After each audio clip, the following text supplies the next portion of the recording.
Moment of inertia of A triangular lamina. चलिए triangular lamina, तो पहले तो एक ट्रायंगुलर लैमिना बनाइए, उसके बाद इनका मोमेंट ऑफ इनर्शिया फाइंड करेंगे।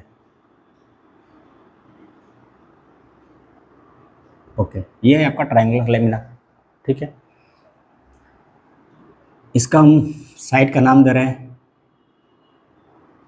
चलो साइड का नाम बाद में देंगे। चलो ये है triangular lamina, okay, triangular lamina है। और इसका मोमेंट ऑफ इनर्शिया फाइंड करनी है अबाउट दिस एक्सिस। किस एक्सिस के अबाउट भाई? इस एक्सिस के अबाउट फाइंड करनी है आपको, ठीक है। इस एक्सिस के अबाउट आपको मोमेंट ऑफ इनर्शिया फाइंड करनी है। इस एक्सिस के अबाउट ये क्या कर रहा है? ये ट्रायंगल ये इस तरह से, ये लैमिना इस तरह से ऐसे रोटेट कर रहा है। इस एक्सिस के अबाउट इस तरह से ऐसे रोटेट कर रहा है, ठीक है। चलिए तो क्या करेंगे ना, अच्छा मान लो कि इस ट्रायंगल क्या भाई है, हाइट h है। इस ट्रायंगल का हाइट क्या है? तो h है। और इस ट्रायंगल का मास कितना है भैया? ट्रायंगल मतलब लैमिना, इस लैमिना का हाइट h है और इस लैमिना का मास कितना है? तो कैपिटल L है। हम क्या करेंगे कि यहाँ पर एक छोटा सा एलिमेंट एज्यूम कर लेंगे। आप कहीं भी एज्यूम कर सकते हैं, हम यहाँ पे एज्यूम कर रहे हैं, यहाँ पे एज्यूम कर रहे हैं, एक छोटा सा एलिमेंट एज्यूम कर रहे हैं, ओके, जिसकी थिकनेस मान लीजिए dx है और जिसका मास मान लीजिए dm है, ओके। किसका? इस एलिमेंट का। और ये हमने जो एलिमेंट एज्यूम किया ना, बेस से x हाइट पर, बेस से कितने हाइट पर एज्यूम किया हमने? तो x हाइट पर एज्यूम किया। चलिए ये भैया x है, देखना ध्यान देना, x है ये क्या है? x है, ओके। तो ठीक है, पहले मुझे हम क्या फाइंड कर लेते हैं? इस एलिमेंट का मास फाइंड कर लेते हैं। अच्छा कैसे मास फाइंड करेंगे? तो हम क्या करेंगे ना, मास per unit of the lamina निकालेंगे। मास पर यूनिट एरिया किसका? ऑफ ट्रायंगुलर लैमिना का। तो क्या हो जाएगा? मास ऑफ द लैमिना अपॉन में एरिया ऑफ द इस लैमिना, इस ट्रायंगल का एरिया हो जाएगा। कितना हो जाएगा? Half into base into height, half into base into height. मान लो ये इसका बेस है, ओके, बेस इसका कितना है? तो b है। तो यदि बात करें इस लैमिना की मास पर यूनिट एरिया की, तो क्या हो जाएगा? m अपॉन में half into base into height, मतलब मास अपॉन में एरिया। ये क्या लिखा है हमने? Half into base into height. क्या लिखा है हमने? एरिया लिखा है। तो इस मास पर यूनिट एरिया इस लैमिना कितना हो जाएगा? m अपॉन में एरिया, ठीक है, मास अपॉन में एरिया। एरिया क्या हो जाएगा? Half into base into height. Triangle का एरिया तो यही होता है। मुझे चाहिए इस एलिमेंट का मास, उसका कैसे निकालेंगे? चलो एलिमेंट को यहाँ पर खींच के लेके आओ। फ्री बॉडी डायग्राम के तहत यह एलिमेंट हमने मान लिया, ठीक है, जिसका थिकनेस dx है, जिसका मास dm है, और हमने मान लिया कि इसका लेंथ l है, ओके। मुझे इस एलिमेंट का मास चाहिए, तो क्या करेंगे हम? इस एलिमेंट का सबसे पहले एरिया निकाल लेंगे, क्योंकि अपने पास है ना मास पर यूनिट एरिया, एक यूनिट एरिया का मास इतना है। तो यदि हम इसका एरिया निकाल देंगे ना, और इसके एरिया से इसको मल्टीप्लाई कर देंगे, तो इस एलिमेंट का मास निकल जाएगी। तो इस एलिमेंट का एरिया कैसे निकालेंगे? तो length into breadth, length into breadth. यदि बात करें area of the element, area of element क्या हो जाएगा? वो हो जाएगा लेंथ इंटू ब्रीथ, ओके। अच्छा इनका लेंथ पता है क्या? हमको नहीं पता है, तो चलिए एल लिखिए। ब्रीथ पता है? हाँ ब्रीथ तो पता है भाई, dx। इसका ब्रीथ तो हमको पता है, dx है, ओके। इस एलिमेंट का लेंथ कितना हो जाएगा? देखो यहाँ पर तुमको दो ट्रायंगल नजर आ रही होगी, आ रही है क्या? देखो एक ट्रायंगल ए बी और सी, एक तो बड़ा वाला ट्रायंगल ए बी सी, और एक छोटा वाला ट्रायंगल मान लो ये पी है और ये मान लो क्यू है, तो पी क्यू सी। एक बड़ा वाला ट्रायंगल देखो ए बी सी, एक छोटा वाला ट्रायंगल देखो पी क्यू सी। तो अकॉर्डिंग टू सिमिलर ट्रायंगल हम क्या लिख सकते हैं? अकॉर्डिंग टू सिमिलर ट्रायंगल हम लिख सकते हैं इस छोटे वाले ट्रायंगल का बेस क्या हो जाएगा? क्या हो जाएगा? तो एल हो जाएगा। इस छोटे वाले ट्रायंगल का बेस क्या हो जाएगा? तो एल हो जाएगा। मैं यहाँ पे लिख रहा हूँ एल हो जाएगा। और बड़े वाले ट्रायंगल का बेस क्या हो जाएगा? तो भाई बी है। बड़े वाले ट्रायंगल का क्या है? बेस बी है। अकॉर्डिंग टू सिमिलर ट्रायंगल हम लिख सकते हैं एल अपॉन में बी इज इक्वल टू, इस छोटे वाले ट्रायंगल का हाइट क्या हो जाएगा? h minus x. छोटे वाले ट्रायंगल का हाइट क्या हो जाएगा? h माइनस एक्स अपॉन में बड़ा वाला ट्रायंगल का हाइट h, ओके। तो देखो जिन बच्चे को सिमिलर ट्रायंगल नहीं पता है ना, तो उनको थोड़ा सा आप देख लेना सिमिलर ट्रायंगल क्या होता है, ओके, उसके बाद ये समझ में आ जाएगी। अब मैं बताने चलूँगा तो हो सकता है थोड़ा सा ये वीडियो लंबी हो जाए, इसलिए मैं नहीं बता पा रहा हूँ। और एक बार मैं अपने प्रीवियस लेक्चर में बता भी चुका हूँ, एक बार क्या कई बार बता चुका हूँ, इसलिए यहाँ पर स्किप करके चल रहा हूँ। ओके, मैं प्रीवियस लेक्चर में कई बार बता भी चुका हूँ, जो बच्चे शुरू से मेरे को फॉलो कर रहे होंगे तो उनको पता होगा, ठीक है। तो अकॉर्डिंग टू सिमिलर ट्रायंगल मैं लिख सकता हूँ L अपॉन में B is equal to H minus X upon में H। H माइनस X क्या है? अच्छा, L क्या है? द बेस ऑफ द छोटा ट्रायंगल का बेस है, B क्या है? बड़ा ट्रायंगल का बेस है। L अपॉन में B is equal to H minus X क्या है? तो छोटा ट्रायंगल का हाइट है, तो छोटा ट्रायंगल का हाइट क्या हो जाएगा? पूरे H में से ये छोटा सा x घटा दोगे तो क्या हो जाएगा? छोटा ट्रायंगल की हाइट निकल जाएगी ना। तो H माइनस X क्या है? छोटा ट्रायंगल का हाइट है, और H क्या है? बड़ा ट्रायंगल का हाइट है। ओके, तो मैं लिख सकता हूँ L upon B is equal to H minus X upon में H according to similarity of triangle, according to similar triangle. Okay, यहां से मैं लिख सकता हूँ L is equal to H upon में X, H minus X upon में H into B। आप लिख ही सकते हो। ओके, चलिए, तो L की जगह पे क्या लिख देंगे? H माइनस X अपॉन में H इंटू B, ठीक है, इंटू dx तो पहले से था ही, H माइनस X अपॉन में H into B into dx तो पहले से था ही, ठीक है। अच्छा, जिनको चलिए ओके, तो मास पर यूनिट एरिया आ गया, सॉरी, तो एरिया आ गया, इस एलिमेंट का एरिया निकल गया ना। और मुझे क्या निकलना है? इस एलिमेंट का मास फाइंड करनी है, मतलब डीएम फाइंड करनी है। तो डीएम बराबर क्या हो जाएगी? अपने पास मास पर यूनिट एरिया इतना है और इस एलिमेंट का एरिया इतना है, तो इसमें से इसको मल्टीप्लाई कर देंगे तो इस एलिमेंट का मास निकल जाएगी। देखो ये क्या है? मास पर यूनिट एरिया। ओके, और ये एलिमेंट कहाँ से तुमने एज्यूम किया? इसी लेमिना से तो एज्यूम किया ना। ये एलिमेंट इसी लेमिना से काट कर निकाला है, तो इस एलिमेंट के एरिया से मास पर यूनिट एरिया से मल्टीप्लाई कर देंगे तो हमको इस एलिमेंट का मास निकल कर आ जाएगी। यस, निकल कर आ जाएगी। तो इस एलिमेंट का एरिया कितना है भाई? तो H माइनस X है अपॉन में H into B into DX। अच्छा, ये क्या लिखा हमने? इस एलिमेंट का एरिया लिखा, और इसको मल्टीप्लाई करना है किसके साथ? मास पर यूनिट एरिया से, जो कितना है? M अपॉन में, अच्छा 2M कर दो, 2 ऊपर जाएगा तो 2M हो जाएगा ना, तो 2M अपॉन में H इंटू B, B से B कटा दो, ये क्या हो जाएगा? ये हो जाएगा M अपॉन में 2, ओह सॉरी, क्या हो जाएगा? 2M अपॉन में H, और ये हो जाएगा H माइनस X अपॉन में H into DX, 2M upon में H। तो इसको और एक स्टेप बढ़ा सकते हो, 2M अपॉन में H स्क्वायर कर दो और ये कर दो H minus X into DX। तो ये क्या निकल के आया? तो मास ऑफ द एलिमेंट, ये DM निकल के आया, मास ऑफ द एलिमेंट। ओके, तो आपको यदि किसी को भी स्क्रीनशॉट लेना है तो ले सकते हैं, उसके बाद मैं इसको मिटाऊंगा। चलिए, आई होप आपने स्क्रीनशॉट ले लिया होगा, ठीक है। तो इस रिजल्ट को छोड़ करके मैं मिटाऊंगा।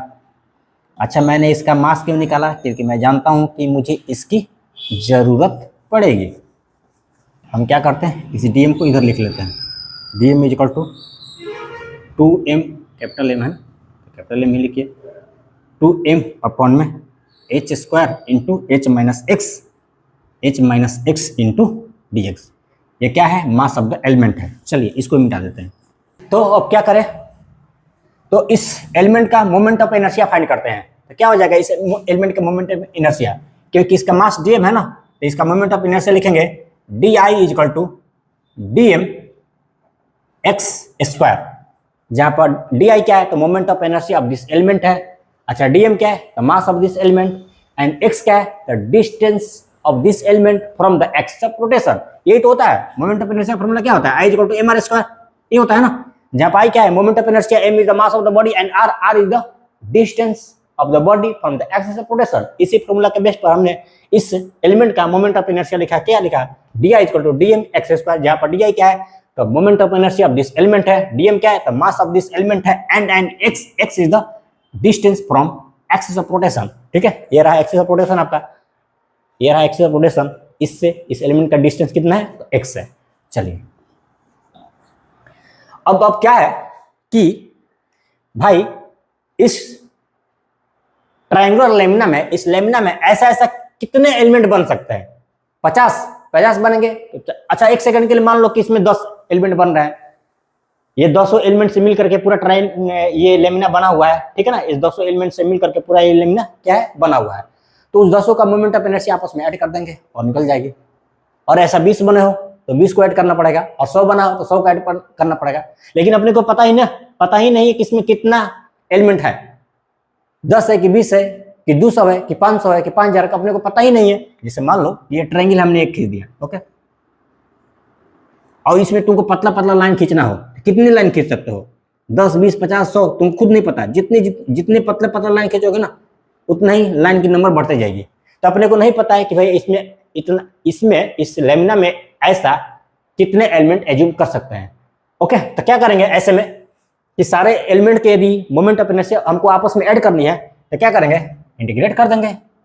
इंटीग्रेशन इसीलिए तो बनाया है, ठीक है। यदि इसमें हमको नहीं पता है कि भाई कितना लेमिना होगा, तब मान लेंगे कि इसमें इनफाइनाइट लेमिना है, और सभी के मोमेंट ऑफ इनर्शिया को आपस में ऐड करने के लिए इनको क्या कर देंगे? इंटीग्रेट कर देंगे। अच्छा, इंटीग्रेशन कहां से कहां तक करेंगे? तो देखो, इस एलिमेंट को हमारी मर्जी हम इस बेस के पास बिल्कुल सटे हुए एज्यूम करेंगे। जब इस एलिमेंट को इस बेस के बिल्कुल सटे हुए एज्यूम करेंगे ना, तो लोअर लिमिट 0 बन जाएगी। क्यों? जब इस एलिमेंट को इस बेस के बिल्कुल सटे हुए एज्यूम करेंगे तो इस एक्सिस ऑफ रोटेशन से इसका डिस्टेंस क्या हो जाएगी? 0 हो जाएगी। और जब इसी एलिमेंट को एकदम इस कॉर्नर पर यहाँ पर बिल्कुल सटे हुए एज्यूम करोगे ना, यहाँ पर बिल्कुल सटे हुए एज्यूम करोगे, तो एक्सिस ऑफ रोटेशन से इनका डिस्टेंस क्या हो जाएगी? Height of the triangle h हो जाएगी। तो अपर लिमिट क्या हो जाएगी? h हो जाएगी, ठीक है। तो इनको इंटीग्रेट करेंगे फ्रॉम 0 to h। चलिए, अच्छा, डी का इंटीग्रेशन आई हो जाएगा ना? यस। डीएम का वैल्यू रखेंगे क्या आप? यह निकाला हमने डीएम का value.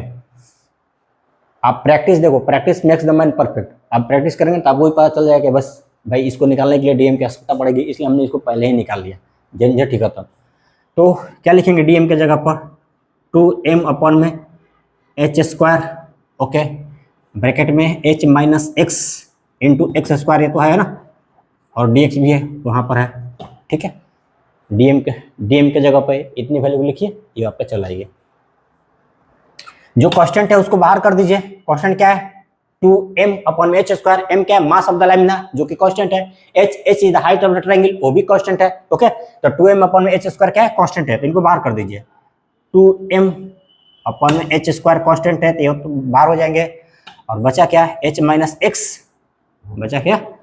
h minus x into x² dx, ये बचा ना? यस।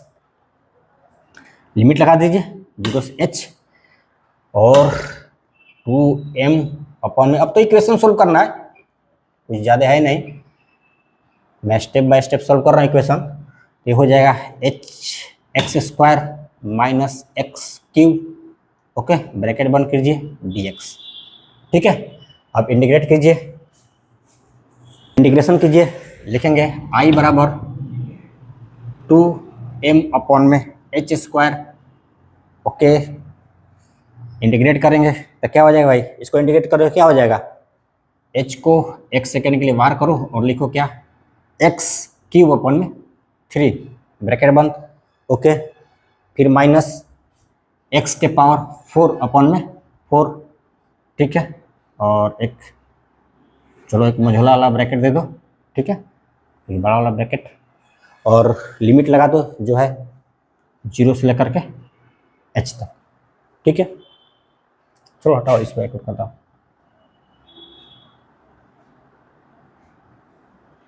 तो इनको इंटीग्रेट करोगे तो क्या हो जाएगा? h को पहले बाहर करो, क्योंकि h तो कांस्टेंट है ना, इसका इंटीग्रेशन होगा नहीं। तो x³ अपॉन में 3 माइनस x के पावर 4 अपॉन में 4 इज इक्वल टू लिखेंगे हम 2m अपॉन में h²। अब लिमिट के अंदर लो, लिमिट के अंदर लोगे तो क्या हो जाएगा? Upper limit minus lower limit. कई बार बता चुका हूं भाई, तो आज मैं डायरेक्ट लिखूंगा, ठीक है ना। ये 8वां टॉपिक है ना, पिछले 7 टॉपिक से मैं यही बता रहा हूँ भाई कैसे लिमिट को अंदर लेटा है, ओके। तो आज मैं डायरेक्ट लिख रहा हूँ, क्या लिखूंगा? h इंटू अपर लिमिट अंदर आएंगे, upper limit minus lower limit, आप लेना अंदर लिमिट को अंदर लेना और उसको सोल्व करना, तो आपको आएगा h की पावर 3 अपॉन में 3 माइनस h के पावर 4 अपॉन 4, लिमिट को अंदर लेंगे तो इतना आएगा। ओके, इसको फर्दर सोल्व कीजिए तो क्या हो जाएगा 2m अपॉन में h स्क्वायर, ब्रैकेट दीजिए, फिर हो जाएगा h के power 4 h cube into h के पावर 4 अपॉन में 3 माइनस h के पावर 4 अपॉन में 4। ठीक है, अब क्या है, एलसीएम लेंगे। यस, एलसीएम ले लीजिए। एलसीएम ले लेंगे तो भाई कितना आएगा ये 2m अपॉन में h स्क्वायर, और ये आएगा आपका, इसको एलसीएम लेंगे तो क्या आ जाएगा h के पावर 4 अपॉन में 12, और ये देखो 12 6 बार में चला जाएगा ना, और ये h स्क्वायर है और h के पावर 4 है। इस तरह से इनको आप सोल्व करेंगे ना तो तुम्हारा i बराबर मिल जाएगा, क्या मिल जाएगा mh स्क्वायर, ऊपर पे क्या बच जाएगा भाई mh स्क्वायर, इधर देखो h स्क्वायर है, h के पावर 4 है, तो ये 2 h कट जाएगा ना, तो ऊपर क्या बच जाएगा mh स्क्वायर अपॉन में 6।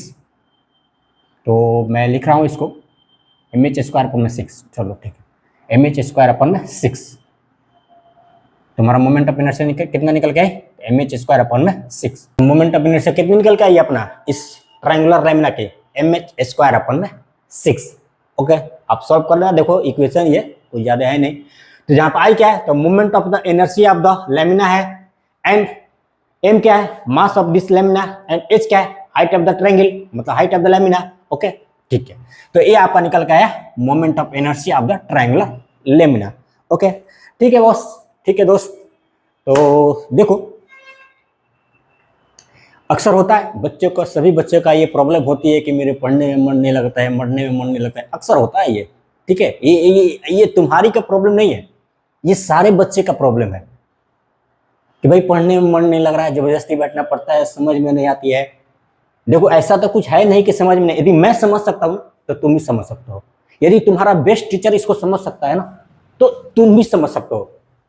क्यों क्यों मैं समझ सकता हूं तो तुम भी समझ सकते हो, क्यों तुम्हारा बेस्ट टीचर भी समझ सकता है तो तुम भी समझ सकते हो, वो इसलिए क्योंकि इसको समझा जा सकता है। ये अनसुलझा नहीं है, ये सुलझा हुआ चीज है। और मैं इसी स्पेशल टॉपिक की बात नहीं कर रहा हूं, तुम्हारे सिलेबस, पूरे सिलेबस की फिजिक्स की बात कर रहा हूं, पूरे तुम्हारे फिजिक्स हो, केमिस्ट्री हो, बायोलॉजी हो, मैथमेटिक्स हो, कोई भी तुम्हारा सब्जेक्ट हो, पूरे सिलेबस की बात कर रहा हूं मैं। यदि तुम्हारे टीचर उसको समझ सकते हैं ना तो उसको तुम भी समझ सकते हो। क्यों? क्योंकि उस चीज को नहीं समझा जा सकता है जो अनसुलझा है, उनको समझना इम्पॉसिबल है कि भाई जो अनसुलझा है, जिसको कोई नहीं समझ पाया है।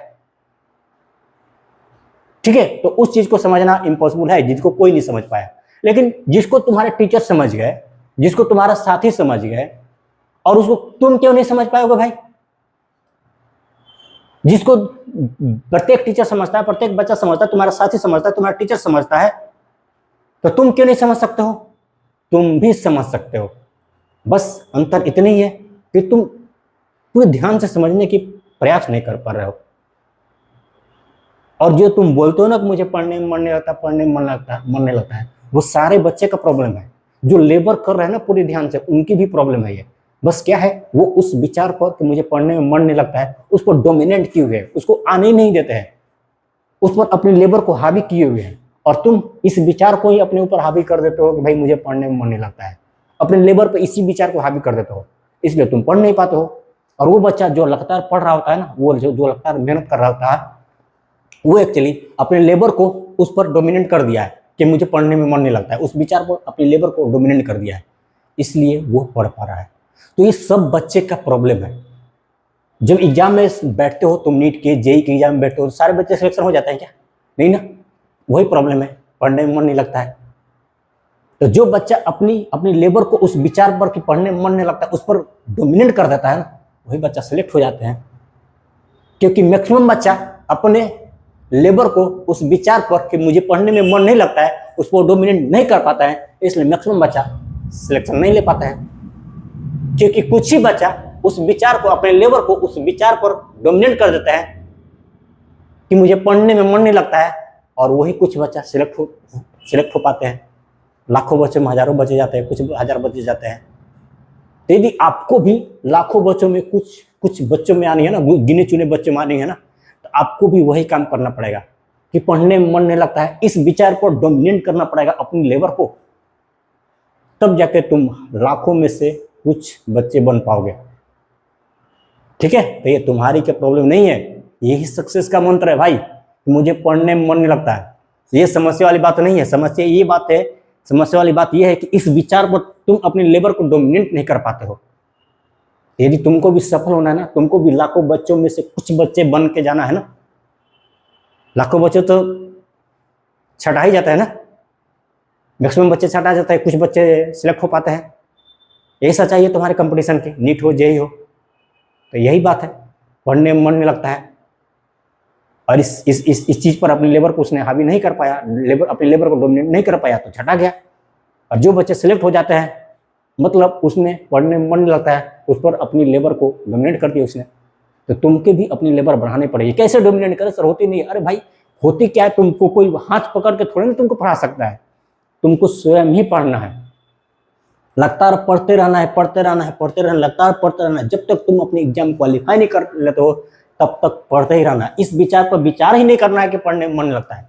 बस एक ही विचार अपने दिमाग में लानी है, एक ही विचार अपने दिमाग में लानी है कि मुझे पढ़ना है, मुझे लेबर करनी है। एक ही विचार अपने दिमाग में लानी है। दो बातें, पढ़ने में मन नहीं लगता, दूसरा लेबर। तो इस पहली बात पर तो दिमाग ही नहीं लगानी है, पहली बात पर तो सोचना ही नहीं है कि पढ़ने में मन नहीं लगता है। बस labour labour labour labour labour, yes labour labour labour labour labour labour करनी है, लेबर करनी है, लेबर करनी है। बस लेबर करते रहो, लेबर करते रहो, पढ़ते रहो, पढ़ते रहो, पढ़ते रहो, जब तक तुम एग्जाम में सिलेक्ट नहीं हो पाते हो। और तुम सिलेक्ट हो जाओगे, क्योंकि वो प्रॉब्लम खत्म होगी ना, पढ़ने में मन नहीं लगता है, केवल पढ़ रहे हो, केवल पढ़ रहे हो, केवल लेबर करो, लेबर कर रहे हो। ऐसी बच्चे सिलेक्ट होते हैं यार, तो तुम क्यों नहीं होगे? यही क्राइटेरिया, यही फॉर्मूला है सिलेक्ट होने का। तुम क्यों नहीं होगे? तुम भी हो जाओगे। बस आप लेबर करते रहें, ठीक है? तो लेबर करते रहिए। मिलेंगे हम नेक्स्ट लेक्चर में। Wish you all the best.